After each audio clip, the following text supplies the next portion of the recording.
નમસ્કાર, ગ્રાઉન્ડ રિપોર્ટમાં આપનું સ્વાગત છે। હું છું પંકજ। રાજ્યમાં વધુ એક સમાજનું મહાસંમેલન મળ્યું, જેમાં સમાજનું બંધારણ ઘડાયું અને તેને અમલી પણ બનાવાયું। એટલું જ નહીં, જો સમાજના બંધારણનો કોઈ ઉલ્લંઘન કરશે તો તેના વિરુદ્ધ પગલાં પણ લેવાશે।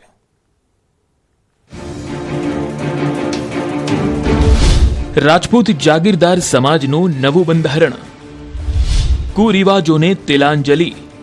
બનાસકાંઠાના ઓગળના વડા ગામે રાજપૂત જાગીરદાર સમાજનું મહાસંમેલન યોજાયું, જેમાં સમાજના શ્રેષ્ઠીઓ હાજર રહ્યા। મહાસંમેલનનો મુખ્ય હેતુ સમાજનું નવું બંધારણ ઘડવાનો હતો અને કુરિવાજોને તિલાંજલિ આપવાનો હતો। સંમેલનમાં તમામની સહમતિથી સમાજના 7 અલગ અલગ વિભાગો માટે બંધારણ ઘડાયું અને અમલી બનાવાયું। દેવ દરબાર જાગીર મઠના મહંત બળદેવનાથ બાપુની આગેવાની હેઠળ આ મહાસંમેલન યોજાયું હતું, જેમાં સમાજના સામાજિક અને રાજકીય આગેવાનો સહિત હજારોની સંખ્યામાં લોકો ઉમટી પડ્યા હતા। આ નવા બંધારણનો મુખ્ય હેતુ લગ્ન અને મરણ પ્રસંગે થતા ખોટા ખર્ચાઓને અટકાવવાનો છે। સમાજમાં પ્રવર્તમાન કુરિવાજોને બંધ કરીને સમાજને એક તાતણે બાંધવા પર ભાર મૂકવામાં આવ્યો છે। દીકરા દીકરીની સગાઈમાં એક દાગીનો, સગાઈની સાડી, શ્રીફળ અને 2100 રૂપિયાની પહેરામણી લેવા આપવા નક્કી કરાયું છે। ઉપરાંત લગ્ન પ્રસંગમાં જુગાર રમવું નહીં અને રમવા દેવું નહીં। લગ્નમાં વરરાજાને એક વીંટી, ઘડિયાળ, સાફો, સેલું અને એક જોડી કપડાં તથા રોકડ ચાંદલામાં 1100 રૂપિયા લેવા અને આપવા। લગ્ન પ્રસંગે મોરબીને એક જોડી કપડાં અથવા રોકડ રકમ આપવી। લગ્ન પ્રસંગે ચોરીમાં 2 વ્યક્તિઓએ હાજર રહેવું। લગ્ન પ્રસંગે કલાકારો, ડીજે તથા બેન્ડ લાવવું નહીં। લગ્ન પ્રસંગે હલ્દી પ્રથા બંધ। લગ્ન પ્રસંગે વરઘોડામાં ઘોડ પ્રથા સદંતર બંધ। તેમજ સગાઈમાં મર્યાદિત સંખ્યામાં જ જવાનું રહેશે અને બારણું રોકવા માટે મર્યાદિત રોકડ રકમ આપવાનું સૂચવાયું છે।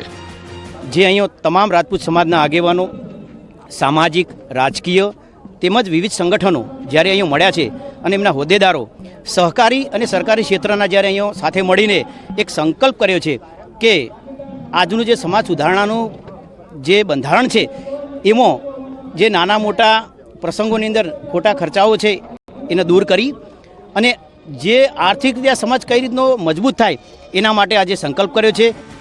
જ્યારે મરણ પ્રસંગે ભાતી લેવી કે આપવી નહીં તેમજ 12-13ની પ્રથા પણ બંધ કરાઈ છે। મરણ પ્રસંગે આવતા મહેમાનોને ભાડા આપવા કે લેવા નહીં તેવો નિયમ છે। અસ્થિ વિસર્જન માટે ફક્ત કુટુંબના સભ્યોએ જ જવાનું રહેશે। સાડી આપવાને બદલે ફક્ત 20 થી 50 રૂપિયા આપવાનું નક્કી કરાયું છે। સમાજને પ્રગતિમાં બાધારૂપ છે। આ કુરિવાજો દૂર કરવાનું કામ, વ્યસન મુક્તિનું કામ, શિક્ષણનું કામ કરવા માટે આજે સમાજના સૌ સન્માનીય આગેવાનશ્રીઓ, યુવાન મિત્રોએ સંકલ્પ કર્યો છે। એટલું જ નહીં, આ બંધારણનો અમલ ન કરનારને ત્યાં કોઈએ જવું નહીં અને કુટુંબ તથા ગ્રામ લોકોએ સામૂહિક બહિષ્કાર કરવો તેવો કડક નિર્ણય લેવામાં આવ્યો છે। ગોપાલ ઇટાલિયા પર જૂતું ફેંકવા મુદ્દે ફરી વળાંક આવ્યો છે। એક તરફ આરોપીએ ફરી પોતાનું નિવેદન બદલ્યું છે તો બીજી તરફ હવે આરોપીને જ માર મારવાનો વિડીયો સામે આવ્યો। જૂતા કાંડમાં નવો વળાંક, જૂતું ફેંકનારે ફરી બદલ્યું નિવેદન। આપ નેતા પર ગંભીર આરોપ। વિસાવદરના આપ ધારાસભ્ય ગોપાલ ઇટાલિયા પર જૂતું ફેંકવાની ઘટનાને લઈને રાજકીય માહોલ ગરમાયો છે, ત્યારે સમગ્ર મામલે વધુ એક નવો વળાંક આવ્યો છે।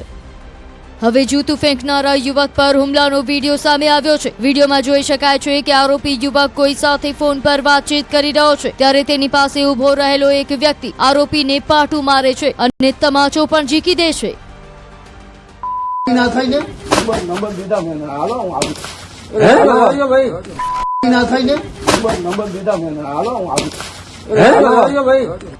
હુમલા બાદ આરોપી યુવક ફરિયાદ નોંધાવવા પહોંચ્યો હતો, જો કે તેની ફરિયાદ ન લેવાઈ હોવાનો આરોપ છે।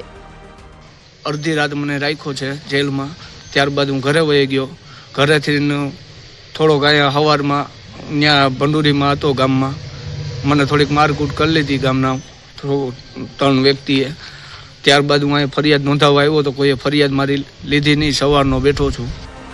આ પહેલા ગોપાલ ઇટાલિયા પર જૂતું ફેંકનાર સબીર મીરે આપ નેતા પિયુષ પરમાર પર ગંભીર આરોપ લગાવ્યા હતા। સાંભળો સબીર મીરના એ બંને નિવેદન।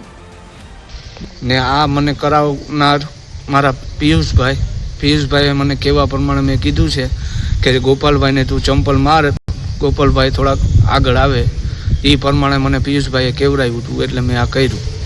ભંડુરી રામજીભાઈ ભકાભાઈ એનો છોકરો મિત ને બીજા એક ભાઈ હતા એનું નામ છે ભરતભાઈ ને એક બીજા વ્યક્તિ હતા કે હું સાહેબ છે ને મિનિસ્ટર છે એ કે તમારે આ કે કામ કરવાનું છે ભાઈ કે તમારે કે એને જૂતું મારવાનું છે કે આવું કામ કરવાનું છે, તમને પૈસા મળશે આ રીતના કચ્ચા મળે પણ એ કે હું તમને અડધા કરાવી દઈએ એમ કંઈક કહેતા હતા.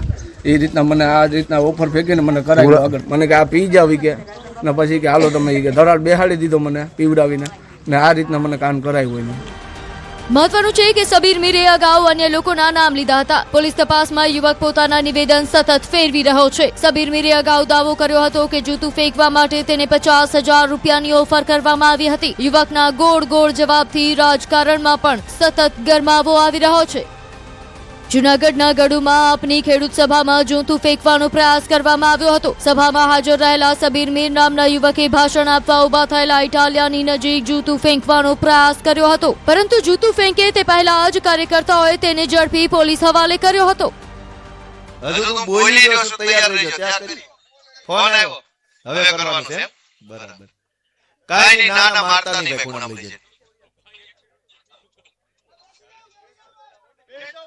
લઈ જાય. બેજા આવું તો બધું દરેક સભામાં હાલે છે. બોલો લ્યો, ફેલ ગયું, નબળો માણા મોકલ્યો. ઇટાલિયાએ શું કહ્યું હતું? આમ હાલ તો જૂતાકાંડ મુદ્દે એક બાદ એક નવા વળાંક આવી રહ્યા છે. ત્યારે બીજી તરફ પોલીસ યુવકના નિવેદનના આધારે તપાસનો વેગ આગળ વધારી રહી છે. રાજ્ય માટે રવિવાર ગોઝારો રહ્યો. રાજ્યના રસ્તાઓ લોહિયાળ બન્યા છે. ફરી એકવાર રફતારનો આતંક કેમેરામાં કેદ થઈ ગયો છે.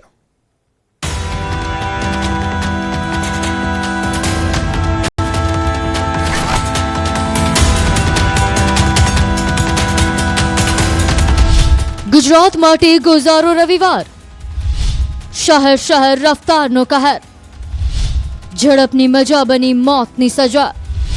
અમદાવાદના વૈષ્ણોદેવી સર્કલ પાસે ગમખ્વાર અકસ્માત સર્જાયો, જેમાં ભાજપના નેતાના પુત્રનું મોત થયું છે. વહેલી સવારે હિંમતનગરથી રાજકોટ જતી એસટી બસ અને એક ફોર્ચ્યુનર કાર વચ્ચે જોરદાર ટક્કર થઈ હતી. અકસ્માત બાદ ફોર્ચ્યુનર ડિવાઈડર કૂદી સામેના રોડ પર ઉતરી ગઈ અને જ્યારે એસટી બસ તેની સામેના રોડ પર ચડી ગઈ. અકસ્માતનો ભયંકર વિડીયો પણ સામે આવ્યો છે, જેમાં જોઈ શકાય છે કે એક કાર પૂરપાટ ઝડપે હાઈવે પરથી જઈ રહી છે. અચાનક કારનો ડ્રાઈવર સ્ટીયરિંગ પરથી કાબુ ગુમાવે છે અને કાર ડિવાઈડર કૂદી સામેની સાઈડ જતી રહે છે. ત્યારે જ સામેની સાઈડથી આવતી એસટી બસ સાથે કારની જોરદાર ટક્કર થાય છે. કારનો કચ્ચર ઘાણ વળી જાય છે. બીજી તરફ બસ પણ ડિવાઈડર કૂદીને રોંગ સાઈડમાં આવી જાય છે. અકસ્માત એટલો જોરદાર હતો કે કાર અને બસની ટક્કરનો અવાજ દૂર સુધી સંભળાયો. બીજી તરફ બસમાં સવાર લોકોનો જીવ તાળવે ચોંટી ગયો. બસની આગળ જતી એક કારને પણ બસની ટક્કર વાગી. અમદાવાદના એસજી હાઈવે પર ગમખ્વાર અકસ્માત સર્જાયો છે. વહેલી સવારે આ અકસ્માત સર્જાયો છે વૈષ્ણોદેવી બ્રિજ પાસે. જે સરખેજ તરફથી ગાંધીનગર તરફ એક ફોર્ચ્યુનર કાર જતી હતી અને બીજી તરફ જે ગાંધીનગરથી એક એસટી બસ છે તે સરખેજ તરફ જતી હતી અને અકસ્માત સર્જાયો. તેમાં પૂરપાટ ઝડપે જે આવી રહેલ ફોર્ચ્યુનર કાર છે તે જે ડિવાઈડર કૂદીને સામેની તરફ આવી ગઈ હતી અને એસટી બસને ટકરાઈ હતી અને પરિણામે એસટી બસ છે તેના જે ચાલકે પણ સ્ટીયરિંગ પર કાબુ ગુમાવ્યો હતો અને એસટી બસ પણ સામેની તરફ જતી રહી હતી. સમગ્ર ઘટનાની અંદર જે ફોર્ચ્યુનર કારમાં સવાર 2 લોકો હતા તેઓને ગંભીર ઈજા પહોંચી છે અને તાત્કાલિક સારવાર માટે હોસ્પિટલ ખસેડવામાં આવ્યા હતા.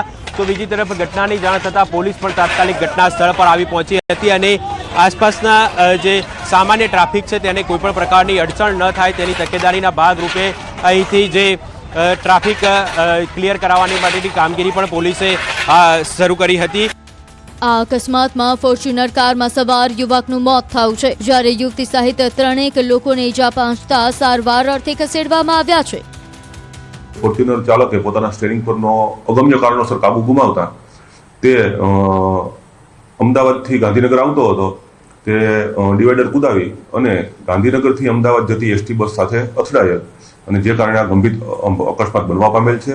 આ અકસ્માતમાં હાલ પોલીસને જાણવા મુજબ ધવલભાઈ વાઘેલા નામના જે કાર ચાલક હતા તેમનું સ્થળ પર મૃત્યુ થયેલું હતું અને તેમની સાથે એક બીજા વ્યક્તિ હતા તે પણ હાલ ગંભીર પરિસ્થિતિમાં સોલા સિવિલ હોસ્પિટલમાં સારવાર હેઠળ છે. આ ઘટનામાં ફોર્ચ્યુનર કાર નંબર GJ18EF9 નો કચ્ચર ઘાણ બોલી ગયો છે. રોડ પર કારના ટુકડાઓ વિખેરાયેલા દેખાઈ રહ્યા છે. ઘટનાની જાણ થતા પોલીસે સ્થળે પહોંચીને કારને ક્રેનથી દૂર કરી ટ્રાફિક હળવો કર્યો હતો. બીજી તરફ જવાન જોધ પુત્રનું મોત થતા મૃતકના પરિવારજનોમાં શોકનો માહોલ છે. ગાંધીનગરના ચિલોડા નજીક ટ્રક અને એક્ટિવા વચ્ચે અકસ્માત સર્જાયો, જેમાં એક્ટિવા ચાલક મહિલાનું મોત થયું. એક્ટિવા ચાલકના માથા પરથી ટ્રકના પૈડા ફરી વળતા મહિલાનું ઘટના સ્થળે જ મોત થયું હતું. બનાવની જાણ થતા મહિલાના મૃતદેહને પીએમ અર્થે ખસેડી વધુ કાર્યવાહી હાથ ધરાઈ હતી. પાટણથી પણ ગંભીર દ્રશ્યો સામે આવ્યા છે, જેમાં એક બાળકી રસ્તો પસાર કરતી વખતે પિકઅપ ડાલાની અડફેટે આવી ગઈ. જુઓ આ દ્રશ્યો. બે બાળકી રસ્તો ક્રોસ કરવા રસ્તાના કિનારે ઊભી છે. નાની બાળકી રસ્તાની એક સાઈડ જુએ છે અને ત્યારબાદ દોટ મૂકે છે. જો કે રસ્તાની બીજી સાઈડથી આવતા પિકઅપ ડાલાની જોરદાર ટક્કર વાગે છે. બાળકી દૂર સુધી ફંગોળાઈ જાય છે. બનાવની જાણ થતાં જ આસપાસના લોકો દોડી આવે છે અને બાળકીને હોસ્પિટલ ખસેડે છે. દુર્ઘટનામાં બાળકી ગંભીર રીતે ઇજાગ્રસ્ત થઈ છે. બીજી તરફ અકસ્માત સર્જી પિકઅપ ચાલક ઘટના સ્થળેથી ફરાર થઈ ગયો હતો. બાળકી મહેસાણાની ખાનગી હોસ્પિટલમાં સારવાર હેઠળ છે. આ તરફ ભરૂચના કંથારિયા ગામ નજીક ગંભીર અકસ્માત સર્જાયો. 4 વાહનો વચ્ચે અકસ્માત સર્જાતા એક વ્યક્તિનું મોત થયું છે, જ્યારે 6 લોકો ઇજાગ્રસ્ત થયા છે. ભરૂચ તાલુકાના કંથારિયા પાસે આજે અકસ્માતની ઘટના સામે આવી. ડમ્પરે રિક્ષા અને કાર તેમજ મોપેડને ટક્કર મારી હતી, જેથી અકસ્માત સર્જાયો હતો. આ અકસ્માતમાં મોપેડ ચાલક અરુણ અરવિંદભાઈ રાઠોડની ગંભીર ઇજાઓ થતા મોત નીપજ્યું, જ્યારે 5 થી વધુ લોકોને ઇજા પહોંચી છે, જેના પગલે તેઓને તાત્કાલિક સારવાર અર્થે સિવિલ હોસ્પિટલમાં ખસેડવામાં આવ્યા છે. બીજી તરફ અકસ્માત સર્જી ડમ્પર ચાલક સ્થળ પરથી ફરાર થયો છે. તાલુકા પોલીસ મથકનો સ્ટાફ સ્થળ પર પહોંચી તપાસ હાથ ધરી છે. બનાવની જાણ સ્થાનિકોને થતા ઘટના સ્થળે દોડી આવ્યા હતા. ઇજાગ્રસ્તોને બહાર કાઢી પ્રાથમિક સારવાર માટે નજીકની હોસ્પિટલમાં ખસેડ્યા તો અકસ્માત સર્જાતા ટ્રાફિક જામના દ્રશ્યો પણ જોવા મળ્યા. પોલીસે ઘટના સ્થળે પહોંચી ટ્રાફિક ક્લિયર કરાવ્યો હતો અને હાલ સમગ્ર ઘટનાને લઈ પોલીસે તપાસ હાથ ધરી છે. આ તરફ કચ્છના રાપર નજીક માલગાડી પાટા પરથી ઉતરી ગઈ. કીડિયાનગર પાસે માલગાડી પાટા પરથી ઉતરી જતા તંત્ર દોડતું થયું હતું. માલગાડીના 2 વેગન પાટા પરથી ઉતરી જતા પાલનપુર અને સામખિયાળીના ટ્રેન વ્યવહારને અસર પહોંચી હતી. બીજી તરફ બનાવની જાણ થતા તંત્રની ટીમ તાત્કાલિક ઘટના સ્થળે પહોંચી હતી અને યુદ્ધના ધોરણે કામગીરી શરૂ કરી. બીજી તરફ અકસ્માત અંગે તપાસ તેજ બનાવાઈ છે. ધાંગધ્રા અમદાવાદ હાઈવે પર ટ્રેલર અને રિક્ષા વચ્ચે અકસ્માતમાં એક વ્યક્તિનું મોત થયું, જ્યારે 2 વ્યક્તિ ઇજાગ્રસ્ત થયા. ધાંગધ્રાના રાજગઢના પાટિયા પાસે રિક્ષા અને ટ્રેલર ટ્રક વચ્ચે સર્જાયો હતો અકસ્માત, જેમાં ટ્રેલરે ટક્કર મારતા રિક્ષામાં સવાર એક વ્યક્તિને ગંભીર ઇજાઓ પહોંચતા તેનું ઘટના સ્થળે જ મોત થયું. તો ડાંગના સાપુતારા વઘઈ માર્ગ પર પણ અકસ્માત સર્જાયો. સાપુતારાની તળેટી વિસ્તારમાં બારીપાડા ગામે આઈસર ટેમ્પો વીજ પોલ સાથે અથડાયો હતો. વીજ પોલના જીવંત તાર રોડ પર પડતા ટ્રાફિક અવરોધાયો. સદનસીબે કોઈ જાનહાનિ નથી થઈ. તો પંજાબમાં અકસ્માતમાં મોત બાદ લેડી કોન્સ્ટેબલનો મૃતદેહ વતનમાં પહોંચતા પરિવારમાં આક્રંદ છવાયો. શનિવારે સવારે બઠિંડામાં નેશનલ હાઈવે પર ડિવાઈડર સાથે ફોર્ચ્યુનર કાર અથડાતા ગુજરાતના વાવથરા જિલ્લાની મહિલા કોન્સ્ટેબલ સહિત 5 લોકોના મોત થયા હતા. આ અકસ્માત બઠિંડા જિલ્લાની ગુડતળી ગામ પાસે થયો હતો. ટક્કર એટલી ભયાનક હતી કે ફોર્ચ્યુનર કાર આખી પડીકું વળી ગઈ હતી, જેમાં દિયોદર તાલુકાના રાંટીલા ગામની લેડી પોલીસ કોન્સ્ટેબલનું પણ મોત નીપજતા ગામમાં શોકનું મોજું ફરી વળ્યું. આમ અલગ અલગ રસ્તાઓ લોહીથી રંગાતા ગુજરાતમાં આજનો રવિવાર ગોઝારો સાબિત થયો છે. રાજ્યમાં હજુ અસામાજિક તત્વો બેફામ છે. ક્યાંક છૂટા હાથની મારામારી તો ક્યાંક મહિલાએ બસના ડ્રાઈવર પર હુમલો કર્યો. અસામાજિક તત્વો ફરી બેફામ. મહિલાનો ડ્રાઈવર પર હુમલો. પાન પાર્લરમાં તોડફોડ. નવસારીમાં યુવકની હત્યા. આ સીસીટીવીમાં જોવા મળતા દ્રશ્યો અમદાવાદના ન્યૂ રાણીપ વિસ્તારના છે, જ્યાં પાર્લરમાં કેટલાક શખ્સોએ દાદાગીરી કરી તોડફોડ કરી. પાન પાર્લરમાં લાગેલા સીસીટીવીમાં સ્પષ્ટ રીતે જોઈ શકાય છે કેટલાક શખ્સો પાન પાર્લર પર આવીને માલિક સાથે બવાલ કરે છે. બાદમાં એક વ્યક્તિ હાથમાં લાકડી જેવા હથિયાર સાથે પાર્લરમાં તોડફોડ કરી આતંક મચાવી રહ્યો છે. ન્યૂ રાણીપ વિસ્તારમાં આવેલા પાન પાર્લર પર કેટલાક શખ્સોએ ઉધારમાં ચીજ વસ્તુઓની માંગણી કરી હતી. જોકે પાન પાર્લરના માલિકે ઉધાર આપવાની ના પાડતા શખ્સો ઉશ્કેરાયા હતા અને દુકાન માલિક સાથે માથાકૂટ કરવા લાગ્યા. બોલાચાલી બાદ સામાજિક તત્વોએ દુકાનમાં તોડફોડ તોડફોડ શરૂ કરી પાન પાર્લરના કાચ તોડી નુકસાન પહોંચાડ્યું હતું. તોડફોડની ઘટનામાં પાન પાર્લરના માલિક અને તેમના દીકરાને ઈજા પહોંચી હતી. તો હુમલાની ઘટના પણ સીસીટીવીમાં કેદ થઈ ગઈ. સમગ્ર મામલે ફરિયાદ નોંધાતા પોલીસે સીસીટીવી આધારે તપાસ શરૂ કરી છે. પોલીસે 2 હુમલાખોરો સામે ફરિયાદ નોંધી તપાસનો ધમધમાટ શરૂ કર્યો છે. સુરતમાં મહિલા મુસાફરે બીઆરટીએસના ડ્રાઈવર પર હુમલો કર્યો. સમગ્ર ઘટના બીઆરટીએસના સીસીટીવીમાં કેદ થઈ ગઈ. શહેરના વાય જંકશનથી સુરત સ્ટેશન જઈ રહેલી બસમાં એક મહિલા પેસેન્જરે ડ્રાઈવરને અધવચ્ચે જ બસ ઊભી રાખવા માટે ડ્રાઈવરને કહ્યું. જો કે બીઆરટીએસના નિયમ પ્રમાણે બસ માત્ર બસ સ્ટેન્ડ પર ઊભી રહેતી હોવાથી ડ્રાઈવરે બસ ઊભી નહોતી રાખી. ગુસ્સામાં આવેલી મહિલાએ ડ્રાઈવરથી માથાકૂટ કરી અને બાદમાં બસમાંથી નીચે ઉતરી ગઈ. જો કે બીજા દિવસે બસ જ્યારે વેસુ વિસ્તારમાં પહોંચી ત્યારે મહિલા ફરી બસમાં આવી પહોંચી અને ડ્રાઈવરનો કોલર પકડીને તેને મારવા લાગી હતી. બસ શા માટે નહોતી ઊભી રાખી કરીને મહિલાએ તેના પર હુમલો કર્યો. મહિલા ડ્રાઈવર સાથે છૂટા હાથની મારામારી કરવા લાગી. બાદમાં પોતાની પાસે રહેલો મોબાઈલ ડ્રાઈવરના માથા પર મારી દીધો. હુમલો એટલો ગંભીર હતો કે બીઆરટીએસના ડ્રાઈવરના માથાના ભાગે ગંભીર ઈજા પહોંચતા લોહી લુહાણ થયો. બીઆરટીએસમાં લાગેલા સીસીટીવીના દ્રશ્યોમાં પણ સ્પષ્ટ રીતે જોઈ શકાય છે કે મહિલા બસના ડ્રાઈવરનો કોલર પકડી તેને તમાચા મારી રહી છે અને બાદમાં મોબાઈલનો ઘા કરે છે. સમગ્ર ઘટનાને લઈ બીઆરટીએસના ડ્રાઈવરે વેસુ પોલીસ સ્ટેશનમાં મહિલા વિરુદ્ધ ફરિયાદ નોંધાવી છે. ત્યારે પોલીસે પણ સીસીટીવી આધારે વધુ તપાસ શરૂ કરી. શિકારની શોધમાં ફરી ડાલામથ્થા રહેણાંક વિસ્તારમાં પહોંચી ગયા. ગામમાં સિંહ ઘૂસી જતા એક તરફ ભયનો માહોલ છવાયો તો બીજી તરફ જીઆરડી જવાનોએ બહાદુરી બતાવી.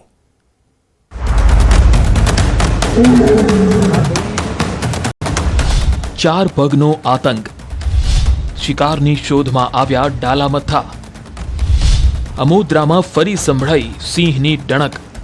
સીસીટીવીમાં દેખાતા આ દ્રશ્યો અમરેલીના ખાંભા પંથકના છે, જ્યાં એક સાથે 4 જેટલા સિંહ શિકારની શોધમાં નીકળ્યા છે. ખાંભા તાલુકાના રબારિકા ગામમાં મોડી રાત્રે એક સાથે 4 જેટલા સિંહ ઘૂસી આવ્યા હતા. ગામમાં લાગેલા સીસીટીવી કેમેરામાં એક સાથે 4 સિંહની લટાર કેમેરામાં કેદ થઈ ગઈ. ગામની સુમસામ શેરીઓમાં શિકારની શોધમાં આ સાવજો ફરી રહ્યા છે. મોડી રાત્રે ગામમાં સિંહ ધસી આવતા તેઓ પશુઓનું મારણ કરવાનો પ્રયાસ કર્યો હતો, પરંતુ જીઆરડી જવાનો પશુઓના રક્ષણ માટે વહારે આવ્યા હતા. પશુઓનો શિકાર કરવા આવેલા 4 જેટલા સિંહને જીઆરડી જવાનોએ દૂર ખસેડ્યા હતા. જો કે સિંહ જાણે કે ગામમાં જ ડેરો લગાવ્યો હોય તેમ રેતીના ઢગલામાં આરામ ફરમાવતો હતો. રેતીના ઢગલામાં બેસી રહેલા સિંહ અને જીઆરડી જવાનનો વિડીયો પણ વાયરલ થઈ રહ્યો છે. આ વિડીયોમાં સ્પષ્ટ રીતે જોઈ શકાય છે કે જીઆરડી જવાનો સિંહને ગામમાંથી દૂર કરવાના પ્રયાસ કરી રહ્યા છે, જેથી તેઓ અહીંના સ્થાનિકોના પશુઓનો શિકાર કરે. બીજી તરફ ગામમાં અવારનવાર સિંહ ચડી આવવાની ઘટનાને લઈને ગામ લોકોમાં પણ ભયનો માહોલ છે. સ્થાનિકોનું કહેવું છે કે ગામમાં સિંહ ચડી આવતા તેઓ તેમના માલ ઢોરનો શિકાર કરે છે, જેથી તેમને આર્થિક નુકસાન વેઠવાનો વારો આવે છે. સ્થાનિકો વન વિભાગ પાસે યોગ્ય પગલાં ભરવાની માંગ કરી રહ્યા છે. આ બાજુ ગીર સોમનાથના ઉના તાલુકાના અમોદરાનો એક વિડીયો પણ વાયરલ થઈ રહ્યો છે. દાવો એવો છે કે ગીરના સિંહોનું મનપસંદ બીજું સરનામું એટલે ઉનાનું આમોદરા ગામ. અહીં અવારનવાર સિંહના ધામા હોય છે. કેટલાક સમયે તો સતત અઠવાડિયું 15 દિવસ સુધી સિંહ ગામની સીમમાં રહે છે. આ વખતે ફરી એકવાર અમોદરા ગામની સીમમાં ડાલામથ્થા સિંહની ડણકથી ગૂંજી ઉઠી, જેનો વિડીયો વાયરલ થઈ રહ્યો છે. વહેલી સવારે ડાલામથ્થો સિંહ જાણે પોતાનું સામ્રાજ્ય સ્થાપિત કરવા ત્રાળ નાખતો હોય એવા દ્રશ્યો સોશિયલ મીડિયામાં વાયરલ થઈ રહ્યા છે. દ્રશ્યો સોશિયલ મીડિયામાં વાયરલ થતા સિંહ પ્રેમીઓએ ખુશી વ્યક્ત કરી હતી. ડાલામથ્થા સિંહની ડણક જોવા સિંહ પ્રેમીઓ અમોદરા ગામની સીમમાં પહોંચી ગયા હતા. આ તરફ નવસારીના કાંઠાના જલાલપુર તાલુકામાંથી દીપડો પાંજરે પુરાયો છે. જલાલપુરના કોથંબડી ગામે ખાણજ નજીક ગોઠવેલા પાંજરામાં કદ્દાવર દીપડો પાંજરે પુરાતા લોકોએ રાહતનો શ્વાસ લીધો. છેલ્લા થોડા દિવસોથી દીપડાના આંટાફેરાથી ગ્રામજનોમાં ભયનો માહોલ હતો. વન વિભાગની જાણ કરાતા થોડા દિવસો અગાઉ પાંજરું ગોઠવી દેવાયું હતું. હવે વન વિભાગની મહેનત ફળી છે. 5 થી 6 વર્ષની ઉંમરનો દીપડો પાંજરે પુરાતા ગ્રામજનોને રાહત મળી છે. વન વિભાગે દીપડાનો કબજો લઈ તેના આરોગ્યની તપાસ કરાવી હતી અને જંગલમાં છોડવાની તજવીજ હાથ ધરી હતી. તો ભરૂચમાં સીમમાંથી દીપડાનું બચ્ચું મળી આવ્યું હતું. દીપડાની હાજરી હોવાની ચર્ચાથી લોકોમાં ભયનો માહોલ ફેલાયો હતો. હાંસોટના સાહોલ ગામની સીમમાંથી દીપડાનું બચ્ચું મળી આવતા વન વિભાગની ટીમ દોડતી થઈ ગઈ. શેરડી કટિંગ સમયે શ્રમજીવીઓને ખેતરમાંથી બચ્ચું દેખાતા વન વિભાગને જાણ કરી હતી. વન વિભાગે બચ્ચાનો કબજો મેળવ્યો. જો કે દીપડાનું બચ્ચું મળતા આસપાસના વિસ્તારોમાં દીપડાની હાજરી હોવાની ચર્ચાથી લોકોમાં ફફડાટ ફેલાયો છે, જેથી ખેતરમાં દીપડાના બચ્ચા સાથે પાંજરું ગોઠવવામાં આવ્યું છે. રસ્તા પર રજવતા આંખલાના આતંકના દ્રશ્યો. આ દ્રશ્યો દ્વારકા જિલ્લાના ખંભાળિયાના સલાયામાં રસ્તા પર 2 આંખલાઓ બાખડતા દુકાનમાં ઘૂસી ગયા. સમગ્ર ઘટનાના દ્રશ્યો સીસીટીવી કેમેરામાં કેદ થયા. ભર બજારમાં બે આંખલા બાખડતા વાહન ચાલકોના જીવ તાળવે ચોંટ્યા. આંખલા નજીકમાં આવેલી ફરસાણની દુકાનમાં ઘૂસી જતા દુકાનનો સામાન વેરવિખેર થયો, જેના કારણે વેપારીને ભારે નુકસાન વેઠવાનો વારો આવ્યો. આ તંત્રની કામગીરીને લઈને સ્થાનિકોમાં પણ ભારે રોષ જોવા મળ્યો. સલાયા શહેરમાં વારંવાર રખડતા ઢોરનો આતંક સામે આવે છે, જેના કારણે વાહન ચાલકો અને દુકાનદારોને ભારે નુકસાન વેઠવાનો વારો આવે છે. વેપારીઓ અને સ્થાનિકોનું કહેવું છે કે આ મામલે તંત્રને વારંવાર રજૂઆત પણ કરાય, પરંતુ તંત્ર તરફથી કોઈ નક્કર કાર્યવાહી કરવામાં નથી આવતી. તંત્રના અધિકારીઓ જાણે કે આંખ આડા કાન કરી રહ્યા હોય તેવો ઘાટ ઘડાયો. ત્યારે સવાલ એ પણ છે કે વારંવાર રખડતા ઢોરનો આતંક સામે આવે છે, છતાં તંત્ર શું કરી રહ્યું છે? શા માટે તંત્ર કોઈ નક્કર પગલાં નથી ભરી રહ્યું? શું તંત્ર કોઈનો જીવ જાય કે પછી મોટી દુર્ઘટના સર્જાય તેની રાહ જોઈ રહ્યું છે? હિંમતનગરમાં 11 ગામને હુડામાં સમાવિષ્ટ કરવાનો નિર્ણય સ્થગિત કરાતા ગામ લોકોએ વિજયોત્સવ મનાવ્યો. કાર્યક્રમમાં રાજકીય અને સામાજિક અગ્રણીઓને આમંત્રણ અપાયું.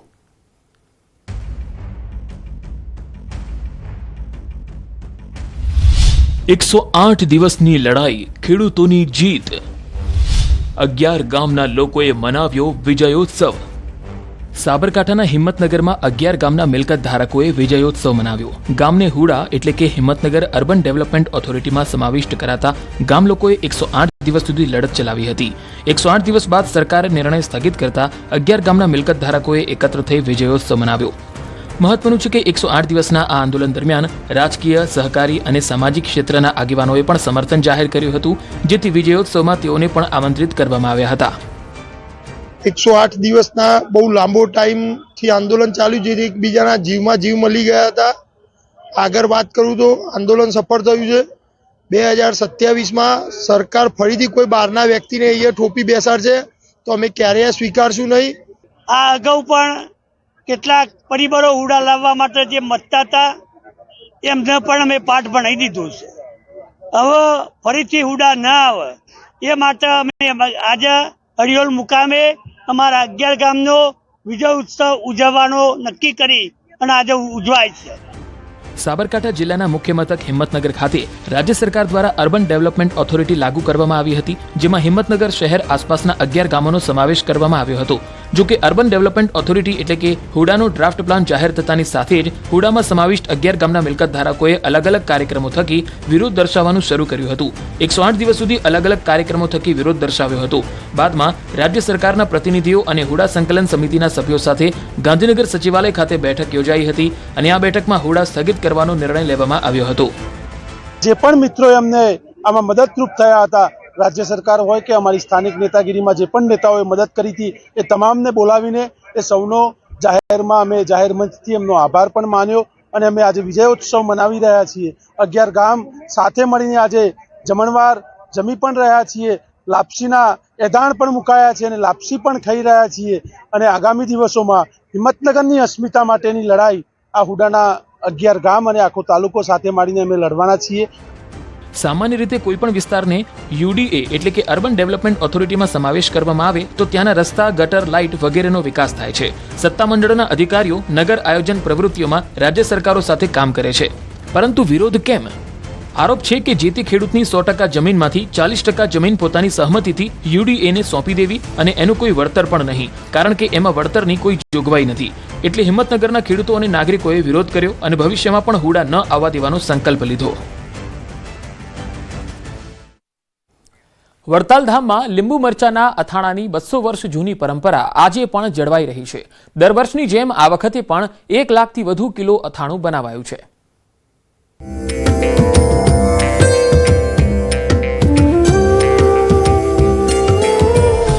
વડતાલ ધામની અનોખી પરંપરા. વર્ષો જૂની પરંપરા, 150 થી 200 વર્ષ જૂની પરંપરા આ લીંબુ મરચાની અથાણાની પરંપરા છે. 1 લાખથી વધુ કિલો અથાણું, 1 લાખ અને 5000 કરતાં વધારે કિલોનું આ લીંબુ મરચાનું અથાણું તૈયાર કરવામાં આવ્યું છે. જુઓ આ હોલ મરચાના લીલા રંગે રંગાયો છે. દ્રશ્યો વડતાલ ધામના છે, જ્યાં આખો રૂમ મરચાથી ભર્યો છે. આપને થશે કે આટલા મરચાનું થઈ શું રહ્યું છે? તો આપને જણાવી દઈએ કે આ મરચાનું અથાણું તૈયાર થઈ રહ્યું છે, એ પણ 2 કે 5 કિલો નહીં, 1,05,000 કિલો. સ્વામિનારાયણ સંપ્રદાયની રાજધાની ગણાતા વડતાલ ધામમાં છેલ્લા 200 વર્ષથી ચાલતી આવતી પ્રસાદીના મરચા લીંબુના અથાણાની પરંપરા આજે પણ અકબંધ છે. ચાલુ વર્ષે મંદિરમાં કુલ 1,05,000 કિલો જેટલું અથાણું તૈયાર કરવામાં આવી રહ્યું છે. આ જંગી માત્રામાં અથાણું બનાવવા માટે ઉત્તર ગુજરાત, ચરોતર અને સૌરાષ્ટ્રમાંથી 80,000 કિલો તાજા લીલા મરચાં મંગાવવામાં આવ્યા છે. આ ઉપરાંત 20,000 કિલો નિમાડી લીંબુ, 16,000 કિલો મીઠું, 2,000 કિલો હળદર અને 600 લીટર લીંબુના રસનો ઉપયોગ કરવામાં આવ્યો છે. શિયાળાની ઋતુમાં તૈયાર થતું આ અથાણું લાંબા સમય સુધી બગડતું નથી, જે તેની ખાસ વિશેષતા છે. મંદિરના ઇતિહાસ અને પરંપરા અંગે માહિતી આપતા ચેરમેન ડોક્ટર સંત વલ્લભદાસજી સ્વામી તથા મુખ્ય કોઠારી દેવપ્રકાશદાસ સ્વામીએ જણાવ્યું હતું કે વર્ષો પહેલા જ્યારે મંદિરમાં ભોજનશાળાની વ્યવસ્થા ન હતી ત્યારે પૂનમે દર્શનાર્થી આવતા ભક્તો ઘરેથી લાવેલું ભાથું જમવા બેસતા ત્યારે તેમને મંદિર તરફથી આ અથાણું પીરસવામાં આવતું હતું. 60 વર્ષ પહેલા માત્ર ગુજરાત પૂરતું સીમિત અથાણું આજે દેશ વિદેશમાં પણ ભારે લોકપ્રિય બન્યું છે. હાલમાં જલુંધ, દેવા, પેટલી, વટાદરા અને તારાપુર જેવા ગામોમાંથી 300થી વધુ સ્વયંસેવક ભાઈ બહેનો મરચા કોચવાની અને અથાણું બનાવવાની સેવામાં જોડાયા છે. અથાણા વિભાગની કામગીરી છેલ્લા 16 વર્ષથી શ્યામ વલ્લભ સ્વામીની દેખરેખ હેઠળ ચાલી રહી છે, જેમાં સહાયક કોઠારી ગુણસાગર સ્વામી અને અમૃત સ્વામીનો પણ સહયોગ છે. અથાણું બનાવવાની પદ્ધતિ વિશે વાત કરીએ તો સૌપ્રથમ લીંબુને ચીરી તેમાં હળદર, મીઠું ભેળવી લાકડાની મોટી કોઠીઓમાં ભરવામાં આવે છે. લીંબુ ગળી ગયા બાદ તેમાં મરચાંનું મિશ્રણ કરવામાં આવે છે. લીંબુ નાખવાનું શ્રાવણ મહિનામાં, ઓગસ્ટ મહિનામાં શરૂઆત થાય છે અને જે અત્યારે જાન્યુઆરી ડિસેમ્બર મહિનો આવે ત્યાં સુધીમાં એ લીંબુ સરસ મજાના તૈયાર થઈ જાય. ત્યારબાદ એમાં મરચાં ઉમેરવામાં